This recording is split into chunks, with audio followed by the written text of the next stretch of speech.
This is what Paul says. No one will be declared righteous in his sight, in God's sight. How? By observing the law. What's the law? Even in its simplest form, the Old Testament law is the 10 Commandments. Don't steal, don't lie, honor your mother and father, don't murder, don't commit adultery. Like, we know what the law is, right? However, he says no one is declared guilty because of the law. Rather, through the law, we became conscious of our sin. What is the law? The law is like a mirror. It shows you that you're a sinner. Right? You go through the 10 Commandments. How many of you have never broken any of the 10 Commandments? Feel free to stand up. Yeah, we've probably broken them all. You're like, well, I've never murdered.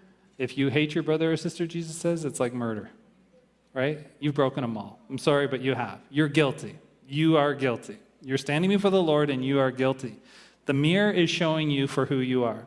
But here's the good news. This is the gospel. But now a righteousness, a right relationship with God, a righteousness from God that is apart from the law has been made known. So there is a righteousness now that is being made known, which the law and the prophets spoke about. Because the law and the prophets are saying, in the Old Testament, they're like, you're guilty, you have no hope. There needs to be something that saves you. There needs to be a Savior. There needs to be a Messiah. The law and the prophets testify this. This righteousness is from God. It comes from God. It comes from God. From God comes through faith in Jesus Christ. So this righteousness that is given to you comes from God through faith in Jesus Christ. For who? For all who believe. Believe. Believe what? Well, here it is.